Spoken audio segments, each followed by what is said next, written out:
by the Plan of Operations with the Bureau of Land Management and will exclude all other areas of the Burro Canyon. Alec, can I just comment? Yeah. So just a quick comment to expand on what Ali mentioned. We've been approved for in situ recovery by the state of Utah for over 2.5 years now. We've been in consultation with the state and the EPA. The state is the proponent for the aquifer exemption. This yellow boundary here is what has been approved for our ISR project, anything within this boundary. What Ali's describing is we do have neighbors in our land position here on the southern side of our valley that we have conducted outreach with. We understand their concerns, and what we've proposed to both the state and the EPA is to voluntarily restrict our in situ recovery operations to this blue area as opposed to pursuing what's been approved at the state level that covers this entire area shown here with the yellow line. So, you know, we are trying to take into consideration all of our constituents' concerns, and where we can, making concessions voluntarily for the community while maintaining the economic viability of our project. I'll let Alan keep going. Thank you. That's a good point. And on that note as well, the reason why the aquifer exemption is something that we are pursuing is because the in situ recovery areas that we are targeting, we do have the ability to open pit mine those. However, the surface disturbance related to those open pit mining is extreme. We do have areas within this portion of the operation that are slated for in situ mining that we would preferably like to avoid and only do minimal surface disturbance as related to in situ mining. Otherwise, we do have a very real potential of creating open pit disturbance and related waste dumps that could be long-term, and overall the surface is just, it's more valuable to be left as is. That said, if we do not proceed forward with the aquifer exemption and in situ mining, then this 7th phase of the Lone Wolf pit would be mined as part of the open pit mining operation. Right now, we are only slated to do phases 1 through 6, and phase 7 would be in situ. The proposed expansion, this is a little difficult to read, but you have the printout, so you can refer to this after the fact. But basically what this shows is the breakdown of disturbance by type as well as by land status. The biggest takeaway here is that by far the disturbance that we are planning is considered short-term with some potential long-term, and only a very minimal amount of permanent disturbance. Around 317 acres of disturbance would be considered permanent. That would be the remaining open pit that was left unbackfilled, as well as drainages that will be constructed to ensure that surface water can be maintained without any kind of degradation into the long-term future. So the largest overall short-term disturbance will last approximately 20 years, with final reclamation being done in year 30. In terms of the proposed expansion, as George said earlier, we have in the past 2 years increased our proven and probable reserves significantly. Right now, what we are slated to do based on proven and probable as well as high-level indicated resources is to target 620 million pounds of copper that could be sold directly into the copper market. So that's over 500 million pounds of copper produced within the United States that will be sold within the United States at a premium.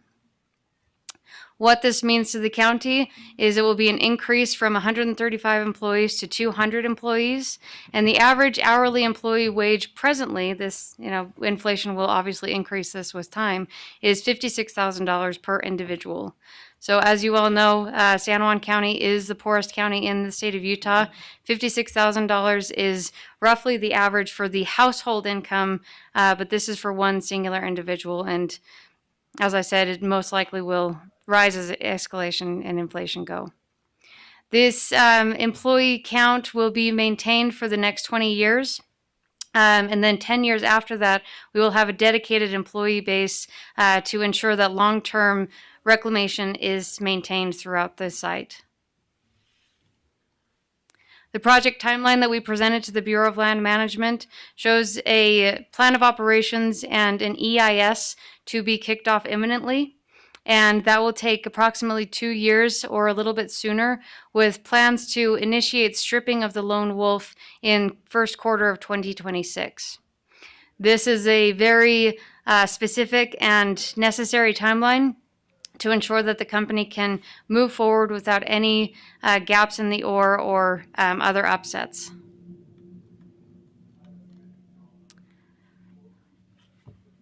This is the proposed action, which is a hybrid case. It is a mixture of both open pit and in situ. However, if there are delays due to the aquifer exemption, the company fully intends to perform open pit mining to its fullest extent.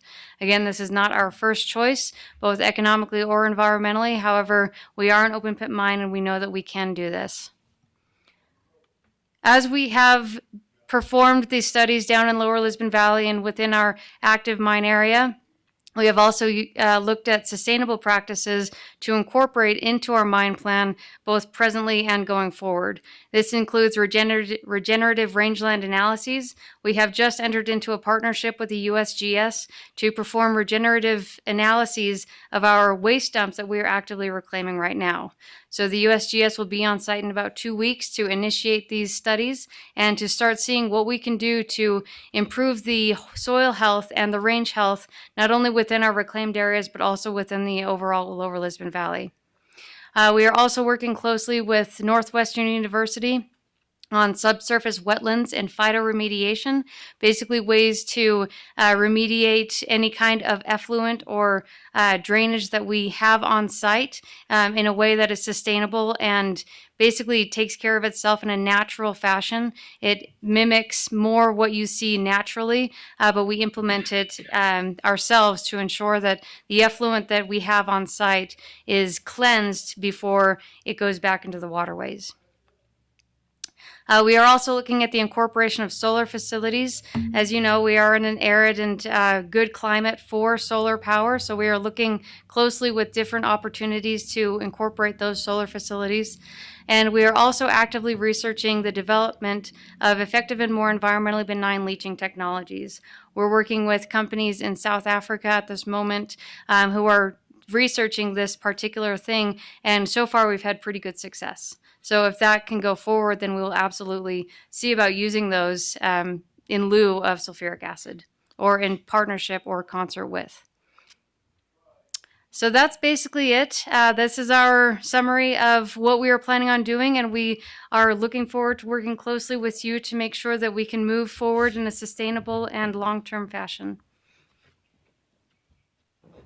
If I might just say a final thing. So just to make a quick summary out of all this, because it's a lot of information quickly, and we don't expect you guys to be experts in this. What we're focused on is getting our permit for expansion with the BLM and all the state and adjacent federal agencies approved in 24 months. We've expressed the importance of that to them. That timing is important because we need continuity in our ore supply. So to the extent that we can get support at the county level, we'd appreciate that. We are working with all of the company's constituents all the way to Washington, D.C. for support, and we have support at the state, federal elected official level. And the reason it's important both for the timing of the permit is again, as Ali mentioned, we have approximately 135 full-time employees now. Over the next 18 months, we'll go up closer to 200. Importantly, we have 250 vendors that supply our company. We have 24/7 operations. These vendors are all either proximal in this community or within the state of Utah predominantly. This isn't a scenario where these activities can be sent offshore, automated, or anything else. So there's a significant economic impact both to the county and to the state of Utah that we believe is important for you to be aware of. And as we were just talking before the meeting, copper has been designated as a critical mineral by the Department of Energy. The copper market itself is reflecting potential shortages. We're at a record high today. the United States is a net importer of finished copper cathode. So this is an important product for our country. And as Ali said, our material could be traded readily around the world, but given our country's usage of it, it is sold here in the Midwest United States as much as we can produce. So with that, happy to address questions. Thank you. Awesome, thanks. Any It's questions, also Commissioner? important to San Juan County. Yeah. Yes. Yes. The Thank you. Like you said, we are very poor, but anyway, I just wanna, it's not a question, a comment. I have been at the site 2 times. Mhm. And it's an amazing feeling that you feel. It's just like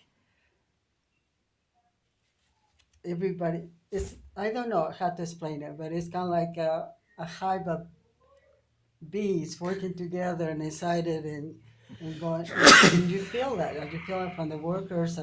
We were there in a rainy day and we went around, somebody gave us a tour, and the second time when we went with the delegation, they came to visit the county, which is, Well, I think it's an Interesting. important point and an interesting observation. So we've gotten questions, Ali in particular, because of the history of mining in the western United States and various degrees of reclamation that have been done with problems or so forth. What's important about our company is, number one, as Ali described, it's a closed circuit. The only thing that we have as a product is copper. Everything else is contained. But to your observation there, while we're not Freeport-McMoRan or Rio Tinto, global major mining companies, our company employs the most sophisticated mining techniques in the global industry. And we have that level of competency among our professional staff there. So every aspect of our company, whether it be the reclamation and environmental compliance activities that Ali oversees, but all the mining operations, processing operations are all fully engineered and scheduled out in detail for 20 years. So to your point, the reason it feels like there's kind of a coordinated hive of activity is everything is driven analytically. There's virtually no guesswork. You're dealing with nature, so there's variability in the rock and variability of the ambient conditions. But within that, everything that Ali has presented here, we presented here, is fully engineered and vetted by third-party engineering firms to the highest standard in the global mining industry. So I think that's part of what you're seeing, in addition to we really do the best we can by our employees, and hopefully they have a good economic opportunity and enjoyment in their and they're jobs. And I excited think to show and tell. Yes. They're very excited to show and tell. absolutely. They're And very they're- proud of what they're doing. And they're not hiding in the office, they're, No. when we go, they all come out of the office so excited to be part of what Yeah, they is want to tell you. happening. So we'd love to have the commissioners back to site. We have all We're gonna kinds work of together to constituents. do another we'd be happy visit. to. Yep, that'd be great. invite people to come again. Yes. Yes, the more the merrier, honestly. It's always good to have people visit and see what we're doing, because just like you said, it's coordinated. It's not guesswork. And so to see that, it's like, wow, it's just like, you have this and this and this, but they all work together. So it really does bring it to life what these maps try to show. So yes, very much welcome for anyone to come to site. Yeah, go ahead, Commissioner. We're on comments and questions. Sorry, I couldn't miss that phone call. So I was elected a county commissioner in 2004. So I've been on this ride with Lisbon Valley since I became a commissioner, and started out with a whole different company, and so I'm looking at the project timeline here, and you've already covered this, Ali, but it's too small for me to read on this page. So the lifetime of Wolf is going to extend you out to 2044. Yeah, 2042, 2044 in that range, and we've got potential for additional resource and mine expansion beyond. So that was my other question. Is there potential for some more? Yes, sir. And will that be more open pit or more in situ? So importantly, as we sit today, we're an open pit mine. Okay. So that's the future, unless or until we get the EPA's approval by way of aquifer exemption, which they're working on. They're supportive, but that's a process. They've got to go through it. We don't control it. And importantly, because we don't have the final, we only have the state approval, we don't have the federal level approval, we can't do a pilot test. And until you know in business that you've proved the concept, we can't commit economically. We've got, as Ali's described, we've put over a half decade or more of work into the ISR concept, including benchmarking with our peers in copper and uranium. There's a wealth of reasons to believe we will have some level of success. But until you prove it for yourself on your own property with subsurface control, we don't know yet. So I would guide you towards open pit. There's definitely potential, and we were going to be doing some drilling this year and some potential land acquisition that may facilitate. ISR, as Ali described, economically it makes sense. Environmentally definitely makes sense, but we got to get the federal authorization and proof of concept commercially, which we believe we will achieve, but we don't, as we stand here today, have those in hand. Ali, do you know how old I'll be in 2044? Oh my heavens. I don't even want to hazard. I'm sorry. I'll be 95 in 2044. Really? Oh Yep. my. So I'll be keeping an eye on you for the next 20 years. I guess I just want to say, Jamie, that I have really enjoyed watching and working with these folks in this whole process, throughout this whole process, and they've been an amazing asset to the county for 20 years now, and it looks like they'll be here for another 20. So, but 20 plus. George, That's the idea. George and I we've talked from Monticello to New York City on the phone and had many conversations about how they were planning this project and how the county could help get it going. And it's been a real success story, in my opinion, for both you and the county as well. Well, we appreciate that, and I'd just expand on it. So, to be able to present this today has taken a lot of perseverance on our part, our employees' part, but importantly, we've worked in concert with the county, and that's been critical because, as you saw in the timeline that Bruce and we've worked through together before your involvement, Yeah. there were hard times, very, very hard times. Touch and go, I'd say. Yeah, touch and go. And that it certainly wasn't the county only. We try and be as self-sufficient as possible, but it took all of the company's constituents. The county's a big one, and Bruce is right. We had a bunch of conversations, some difficult conversations, but it was all with an idea. We had this vision. We felt that this was possible. We felt that the copper market conditions would come our way, which they have now. And so we really do appreciate the county's contributions to getting us here today. It isn't all us. It affects everybody, and hopefully everyone benefits from us getting here going forward. And that's our intention, the best we can. That's why Commissioner feels like home. The first time he took me there, the Kentucky just felt like his home. Yeah, he's seen it all, the highs, the lows, and everything in between. Anyway, earlier I talked to you about housing, Yes. and so I'm glad that you're working with our fellow Yes, Mick and Elaine. They're Nick. both We had two very Nicks, so I good. was thinking it's Nick. And that's good because I guess with having all those new employees, we're gonna need that, and so Yes. I'm very interested to see the results of the study. Yeah. That was, I guess it'll be done in the end of May, hopefully. Uh-huh. I'm Hopefully, really excited yes. to see that. I think that'll be a huge benefit to see what we can do to help facilitate some of these advances. Anyway. Well, when I first got on the commission, I realized that San Juan County, since a long, long time ago, since maybe even before I was born, has always been an extraction county. No matter what else we've done, we've relied heavily on extraction and the extraction process. So that's what motivated me to get involved with George and and these folks, and help them with some financial struggles that they were having with the county and with their investors as well. And George came up with a great plan. He came up with a great plan that will make the county whole and make his investors whole as well.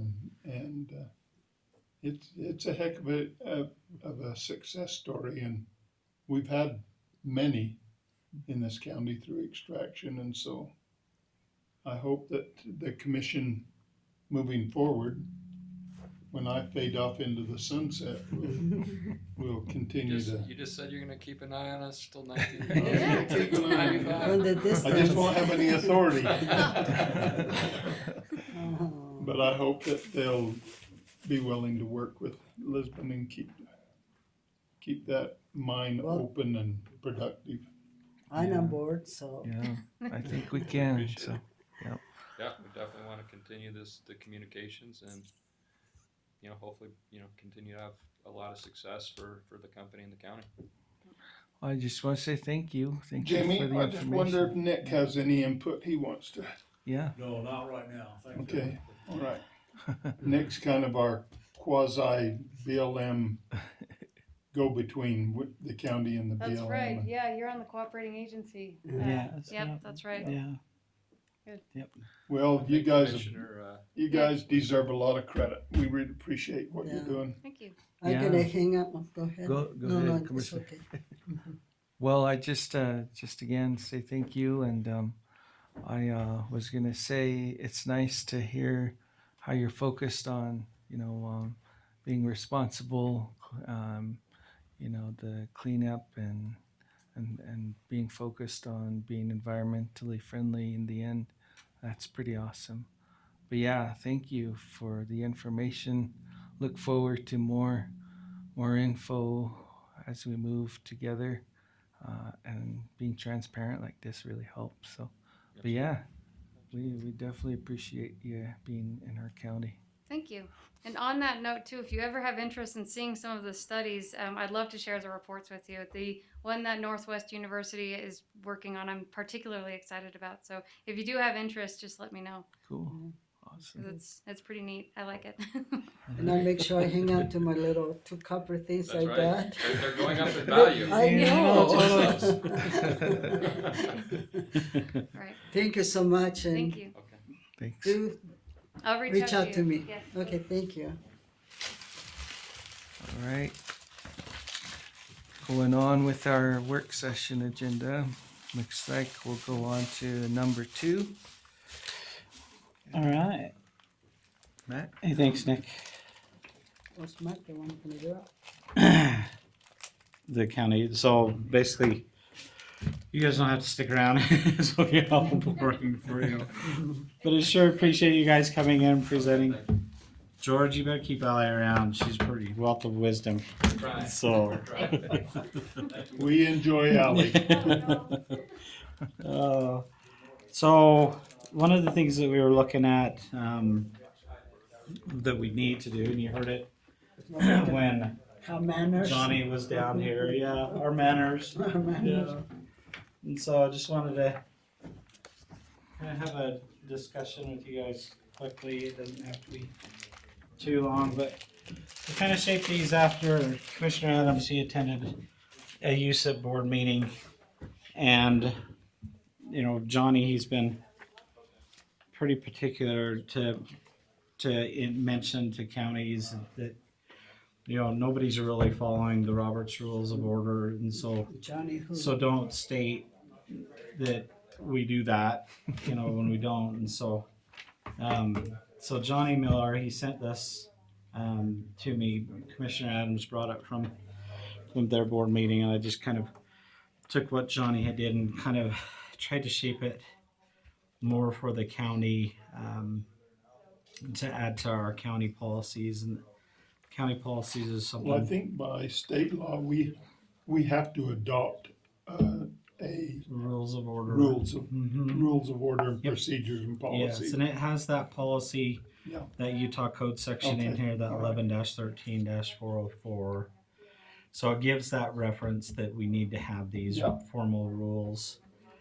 Doesn't necessarily, a lot of, we're small enough, it seems we just kind of ad hoc go about our meetings, but yet if ever anything got out of hand, we would point back to these rules of order that kind of give us that operational flow to the meetings. And so in here, kind of some of the questions that I had, the policies are pretty easy, but it gets into one of the questions as I was reading through here last night. We've got to work on the duties of the clerk. With USIP, they have an actual clerk that does the posting and the agendas, things like that. So it's a little bit different here where the agendas and everything are created by the administrator. So I'm usually working on those on Saturday at a ball field or a volleyball tournament to get all of the staff packet ready to go and get all the documents put together in your packet. So I'll kind of switch that up to where it still stays within the administrative. There's supposed to be, the draft agenda that's produced and then ran by through the chair. There's always an option that the chair reviews the agendas. Now I've used that in the past with items that have been requested from the public. We don't get a lot of them, but sometimes we'll get, people calling up and say, I want to be on the commission agenda, and I'll talk to them and find out, okay, is this a business action item, or are you just coming to, you have a complaint and you want to be on the agenda? That happened, this last week where we had a gentleman call from LaSalle. He's mad because his neighbor brought in a bunch of RV that he's setting up camp on the adjacent property. He wanted to speak to the commissioners. Like, well, it's really at a staff level. It's not at the commissioner's level. It's not at a legislative requirement. There's nothing they can do. All the commissioners would do is turn back to staff. It's like, what's going on? And so we're able to talk through some of those. But then I've had in the past where, a commissioner wants to add an item to the agenda that really doesn't fit what we do. And so I've called the chair at the time and said, okay, chair, do you want this on the agenda or not? And so if it gets to where it's a political type agenda item, I'll always use the chair to make that decision whether or not it's to be heard on the agenda. And so we haven't had those lately, but in the past it has been that I was like, chair, do we really add this to the agenda? But it's pretty few and far in between. But there is that process that's kind of described in here where I would push the agenda out to the chair and the chair would approve the agenda. The difficulty with that, kind of just the way our operations are, is with staff, we try to have all the employees, department heads, anybody that wants to present their items on the agenda, have that information to us on Thursday.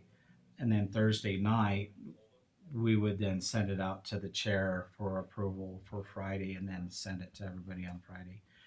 Timing doesn't always work like that. This last meeting, so the meeting that we have today and the agenda today, I was literally working on it Monday. I added another item Monday morning, and so the reality of that sometimes doesn't fit, but we really do try behind the scenes to have everything at least cemented pretty well enough on Thursday. But then your Friday, we had a bunch of contracts that came in Friday, and we'll work with the department heads to make sure that they are also following that timeline, so that on Friday or Saturday, it's not me trying to put together everything and correct everybody's items, send it to the attorneys so the attorneys can get the reviews.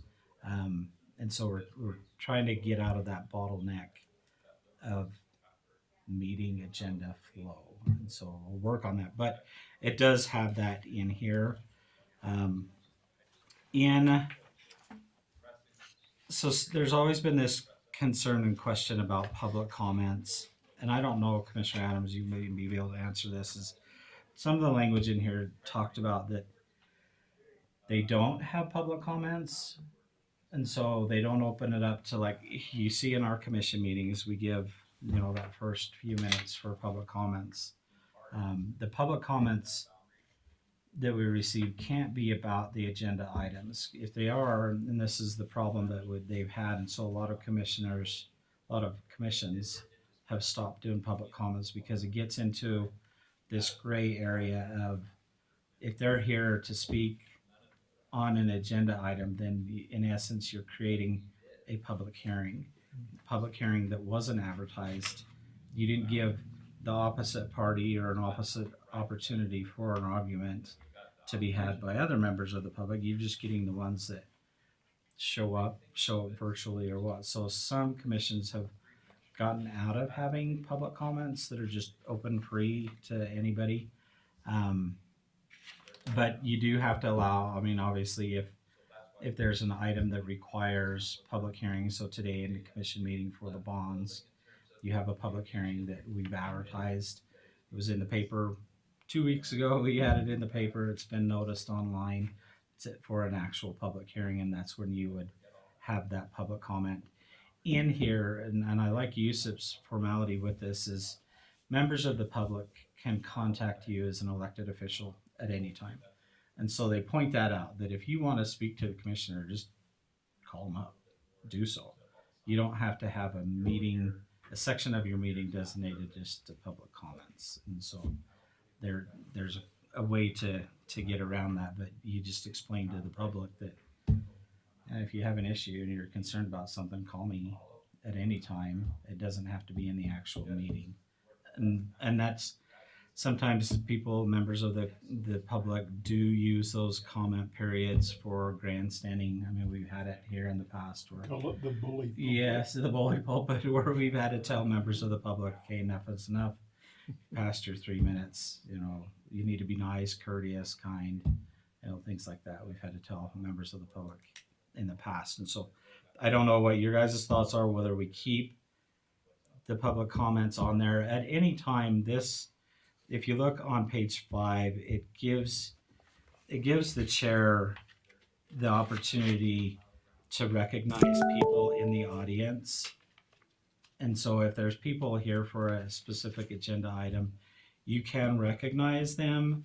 But with that, just kind of a cautionary is I've seen it in the past where we had one commissioner open up to members of the audience to hear, he would call it, I just want to hear from the affected parties, the affected people of this area. And they were here and they were here, in numbers to kind of in support or against the agenda item. And by doing that, there was an issue where he was causing a public hearing, and they were all coming out. And so he used that opportunity to receive public clamor, especially in a land use decision. You can't use public clamor as the means of support for your decision.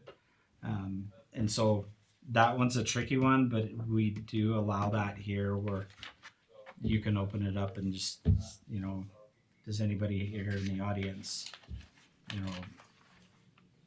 have a comment? Or a lot of times you'll see online, this is the good part and bad part about Zoom or Google meetings.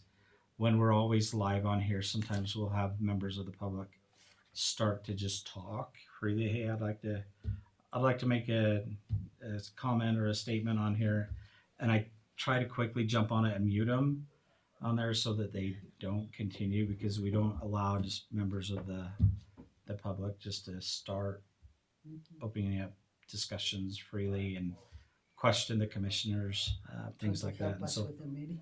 yeah, or take over the meeting, try to take over the meeting. Or my concern is more going into that gray area of we just had a public hearing and it wasn't properly noticed. We didn't give equal opportunity for somebody else to come in and give rebuttal. There's some commissioners that I've talked to that have did away with it because had so many people sign up for public comment. It was going into hours of public comment, and to shut them down, it was virtually impossible. So I'm with Mac. I don't know. think you gotta be really careful, and if we're gonna have a policy where the chair decides whether to have public comment on a particular issue, but we've had some pretty contentious public comment periods, and if we'd had this policy, we could have just eliminated it virtually. So this is new and it's going to all the counties? This is being presented to all the counties? Every county is supposed to have Okay, a procedure Some of them for already their had them, meetings. Yes. Yep. but there was some that had not adopted. okay, So this is just a suggestion for the counties who have not adopted a board rules of order and procedure policy. So, and we had, We just always have referenced the Robert's Rules of Order, which but we never followed them. yeah, Robert's rules of order are so complicated. there's a book in my office, and Oh my goodness. in the commission policies, it has in there similar to how this is the chair is responsible for rules of order for the board. Then I support the chair in following those rules. And so in the commission policies that are approved right now on our website, it has that I'm supposed to bring the Robert's Rules of Order book and make sure that we're following that. And as I started reading the book, nobody, and Johnny states the same thing, he stated it the other day at UAC, he's like, nobody follows those rules how they're supposed to be. And nor can you publish them because it's copyrighted. And so you're literally carrying this book around that nobody can read and understand, yet we're supposed to follow it. And so Johnny had suggested that to the commissioners. He brought it up and reiterated it at UAC when we were at the conference in St. George's. We really need to get you to adopt policies and procedures that's a little bit more normalized on here. And so go ahead. Can things be changed later, or they have to be adopted all at once? Because right now we don't have that many public comments, No, you don't. For us to get rid of it, people may think we are removing the opportunity for them to come. Yeah, But then on the other hand, They have your phone number. they have your Yeah. phone number, and that's Yeah. that's kind of where some of the So- commissions have gone. It's so okay, we can, that sounds good. yeah, and your number, your information's on our And I website. can't just go, They all have your as emails. the Argentine do. Yeah. I don't know. That means something else in other countries. No. Yeah, and now you Okay. can have public comments like we do, but then you have to state that, we're allowing for public comments on everything other than what is on the agenda. Except what's on the agenda, and Yes. so many people come and all want to comment on number On an 19 agenda, or yeah. number Yeah. 16 or number 17. And on that's the agenda. public Oh, hearing. like today would be a So- long day. Yeah, today would be a long day.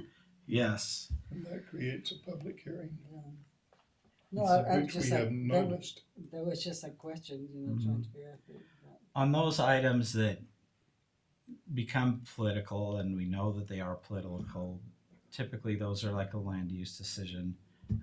Those do have a public hearing process, and it's either through the planning commission or through the commission. When you get ready to adopt the new ordinances for land use, that's a public hearing. Anytime you do anything financial wise with the county, setting the budgets, things like that, that's a public hearing.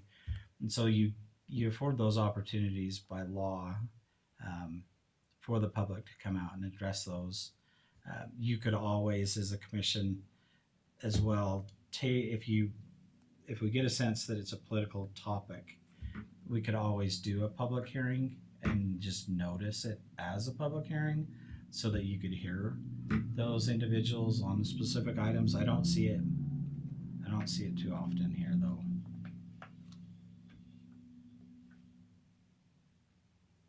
So it's kind of up to you whether we keep it, take it out. Check it out. It's easier to take them out and just push them. Everybody has your emails. Yeah. They have your county cell phone numbers, and so they can always contact you offline on those. We don't have a lot of it, but sometimes we do. It's just making sure you've seen, where maybe one of the mayors or a council member may pop in for public comment on an agenda item. Well, then that creates the public hearing, which we've got to avoid. But they should all have your contact information. I get All lots along. of those Okay. Valentine letters. Yeah, Valentine letters, and we do. Yes. Yep. The rest of it in here is just kind of when you make a motion, how you make a motion. Your motion to adjourn. This one was an interesting one. You hear in other boards, well, somebody makes a motion to adjourn, you can adjourn. You don't have to have a second for it. In here, it kind of clarifies, that you do have to have a second, but it's non-debatable. So once you make a motion to adjourn, you second it. You don't necessarily have to go through this vote. Wait for the vote. If it's second, then it's done.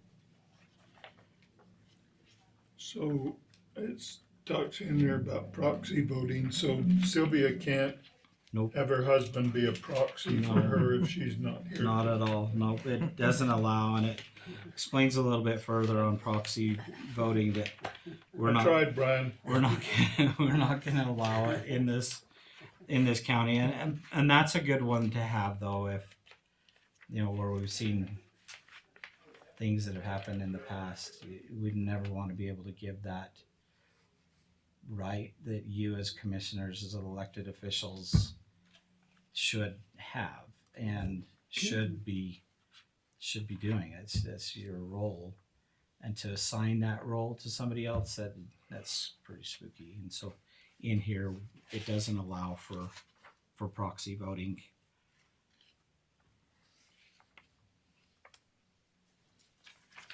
Does in here, so when we consider every year, I've changed it to where the chair in these procedures is something that's elected every year. So at the beginning of the first meeting of the calendar year, you'll go through this nomination election of who wants to be chair.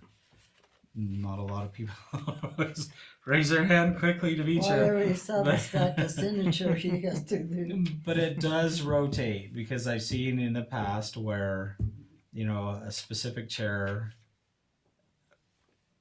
wants to continue to be chair, and because we didn't have a procedure stating that you can only be chair for 1 year and then you've got to resign as chair and then somebody else is a chair, that you have to rotate. I've seen in other places where it has this rotation that's automatic. It rotates chairs every year.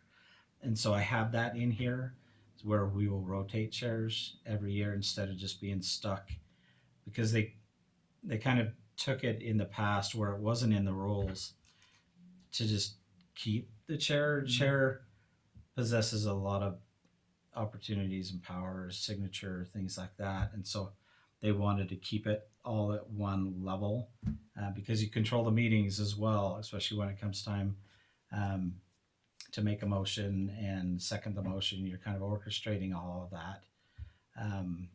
You can also recall items, things like that on the agenda. And so they wanted to keep control of that chair to be able to continue to orchestrate and not rotate. And so in the last 4 years prior to this, I don't think Commissioner Adams was chair at all.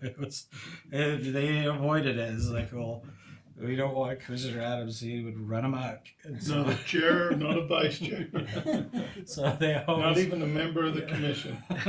yeah, if they had their way. I just showed up. Listen. Yeah, and so on here I do have the chair rotating automatically every year, and so Okay. kind of clarifies Very cool. that a little bit more. But And I just cry seeing you and Mac. I don't know how you kept Oh. smiling. And, oh, Yeah. man. it is crazy, and so. But other than that, I mean, it gives us a structure, a formal structure to abide by. It doesn't necessarily mean that you Mr. Chair or Mrs. Chair, when you're following a point of order or something like that. But I think overall, with the structure that we have now, we do pretty well just getting through it. But This kind of gives you a little bit more structure. I And have I think a lot of times it gets into when it gets a little bit political and say you're at odds with your decision, it kind of gives that, okay, what do you do if there's a tie and nobody else wants to step forward? What happens there? When can you table things? Typically it's like on a tie vote, or I've seen it in a meeting where we've advanced through the agenda items, and so you're past consent, you're in business agenda action items and way down the agenda, and then all of a sudden a commissioner says, hey, I need to reconsider one of the agenda items that we've already voted on way in the past, kind of out of the blue. That's because they got a phone call or or something got a like text that. message and said, you shouldn't have done voted this. wrong. So they wanted to go back. Yes, and so it gives that structure of when you can do that and what's appropriate to make that happen. Something like that where you're so far down the line, all of a sudden you want to recall an agenda Happens all the item time. that 20 minutes after you voted on it becomes a little bit more problematic. Somebody wanted to change their vote because they got a text. Yep, because they voted wrong. They didn't vote like they were supposed to. So it's crazy. So that kind of helps with the flow and the process that, if things are out of order, we can always So tie doesn't go to the runner? tie. No. No. No, but it has it in here when you required votes and what to do if a tie occurs. And so Only way a tie would occur is if one commissioner one refused to vote. abstains, and we've seen that. Yeah. And so it's like, well, I'm going to abstain, and that's the other one is, you take a land use decision. They didn't understand that when they abstain They from a vote no. vote, it's a denial. It's a vote not no. it's not it's no vote. And you see it on the Navajo Nation with their board meetings is the chair abstains. Always. It's the chair abstains. Well, here on this side of it with state law, by abstaining, you're voting no. You're voting no. You're just not saying no. And so you do have to do a thumbs up, thumbs down, yes or no. There's no abstentions that allow that to not be recorded. And so To know. kind of helps clarify some of the items on here. I was gonna say earlier when we said that they can call us or talk to us, And there's times when, because there are so many departments and so many, people don't realize how many wheels are turning in order to Yeah. run a county. That sometimes I don't know what this, about this wheel here. In the beginning, it was kind of just didn't know how to answer, but now I just said, let me find out and let you know. And it kind of works because sometimes they start with their concern because Yeah. their concern and affect them in some way. They're already talking in a way you just feel defensive kind of thing. So by saying something like that, then Yeah. and you say help, and I have my office at the grocery store, and I don't mind that. It's my favorite place to go because you get to see the people, get to talk to them, and see people from down south everywhere. But so that's Yeah. kind of.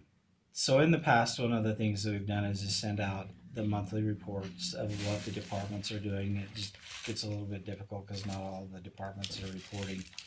And I was thinking through this process, just the whole train running.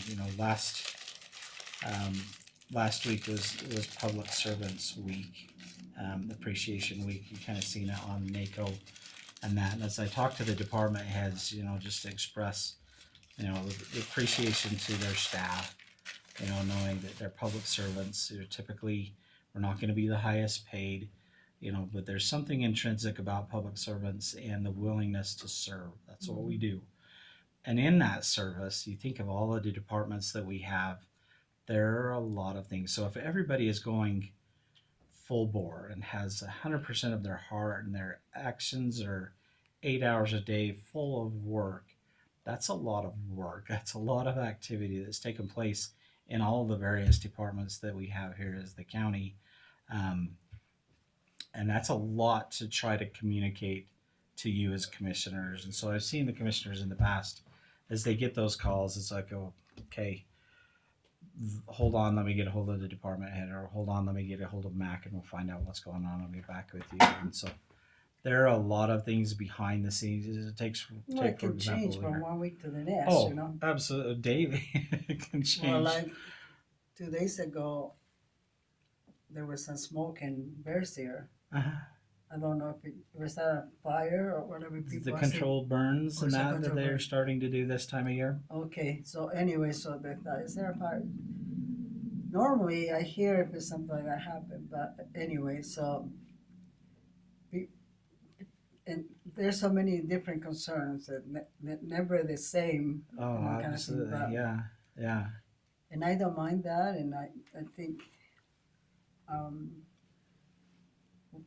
we employ lots of people and we work A lot of different systems. Yeah. lots of different systems, so Typically, like the Roses that come here, they're often amazed at just how many different things. I mean, she got a call the other day, and hey, my TV's out, from a member of the public. She's like, what? We're back.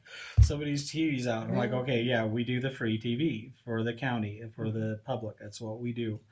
And so, there's a microwave, a piece of ice fell off of the tower and tweaked the microwave. So we've got people that are running out to see if the microwave is damaged, and do we file an insurance claim if that ice shield is broken. And so there's things like that that happen like on a daily basis, where that member of the public, his TV was not working and he was mad. But it's the county's responsibility to make sure that we provide that free TV. And so people will call, just on minor things like that. We got a call yesterday. Hey, I think if you guys do this on this road in Pack Creek, it'll be a lot better. Slow the traffic down to 45 miles an hour. I mean, that's a constant daily thing, but yet that's the road department. It's San Juan TV, and these guys are behind the scenes making sure that they work. They're chip sealing today, up on the mountain, even though it's trying to snow up there, and we'll get calls about that. Now I have tar on my car because I drove through it or whatever. And so there's behind the scenes, there's just a lot of these wheels, and you'll get those calls just naturally of people and their concerns, which by rights, I mean, that's what I think makes this nation great, is that governing by the people and for the people is super important. And the public to have your contact information and be able to contact you in a concern or an issue. I mean, that's kind of what makes us tick. That's the heartbeat of government. And so I like that fact, but give them opportunities to come and grandstand. And I've seen, when I first got here, I seen members of the public coming in and screaming at commissioners. That's why we have this arrangement here, with the bulletproof, because we were initially sitting there at a- a table, and I'm like, oh no, we need to escape. it was like one of those guys the are gonna get basement. knifed. 'Cause We need to it was- escape to the basement. Yeah, that's exactly. And so that's why you kind of have this separation in this arrangement, rather than what used to be everybody sitting around at a big card table, and the members of the public would sit up there with you, across from you. I'm like, oh, we've got to fix this and get a little bit more separation between us and the public. But things were a little heated in that closet in the back. We have a metal detector, that was installed here in the past, when right as they were going through the Bears Ears discussions, we had a lot of crazy people coming out to the meetings, and they metal detectored up. So they took it down after a while, and so it sets in You a said we closet. came at the right time. Nobody Yes. comes. Yeah. Yeah. And so there's things like that we want to try to avoid to make sure that it's safe, but more importantly, that the meetings flow and you're able to make the decisions that you can make, without this public harassment, public barrage of being in the bully pit. And and you'll hear, kind of in my statements for those public comment opportunities, that this isn't an opportunity to have a dialogue. with the commission, because sometimes people come to the public comment period and they want to have this dialogue and they want to know why and what you think and what are you going to do about it, how are you going to fix this.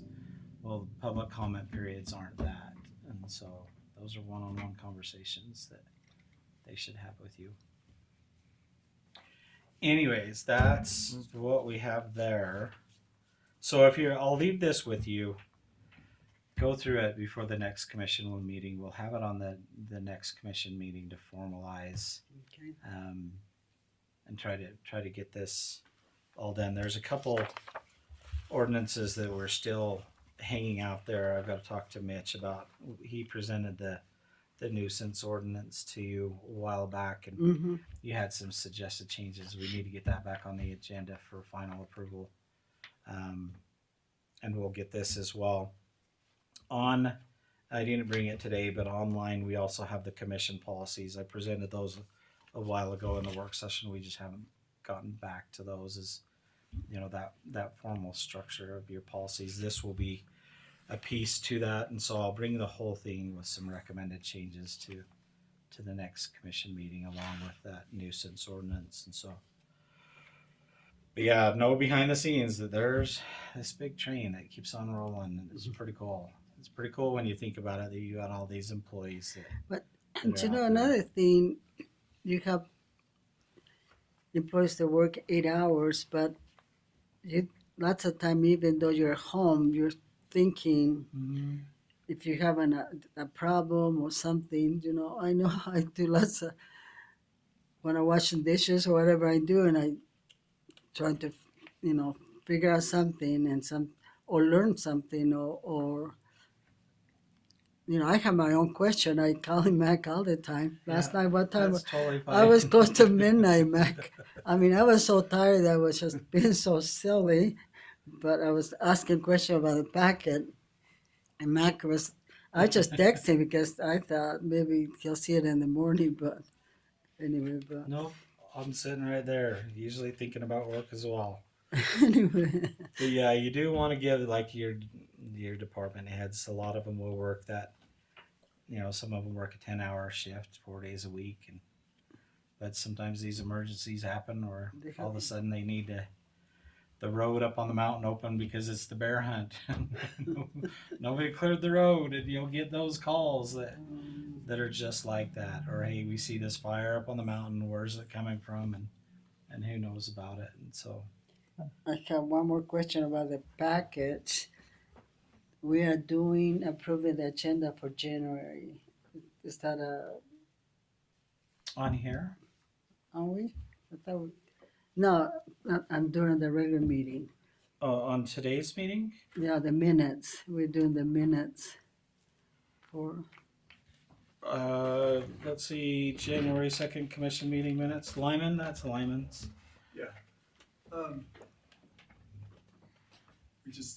I didn't have all the information at that time, and Oh, I okay. overlooked it, and that's all it is. okay. I was just curious. Nothing unusual about it. Okay. No, Thank you. it's okay. Just No, I just had a catching question. Yeah, just catching up. Okay. Other than that, that is all I have. I was Well, thank you. thinking that Lisbon Valley was going to take a little bit more time on there, and they didn't. They were pretty succinct.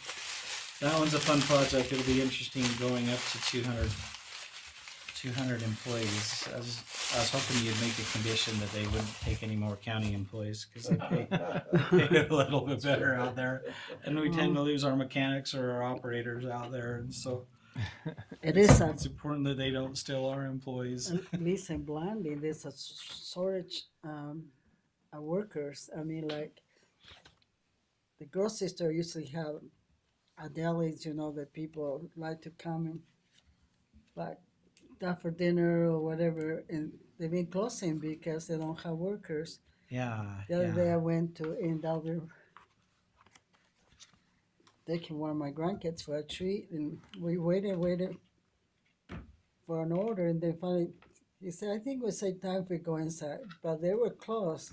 So, and so they're saying that the people, they can't find Everywhere's workers. experienced that, even in the public sector jobs, which, you know, are a little bit more sustainable, Yeah. long-term jobs. They're throughout the nation. They're having a hard time finding employees in the public sector jobs anymore, which we see here. So we don't get a lot of applications for specific jobs.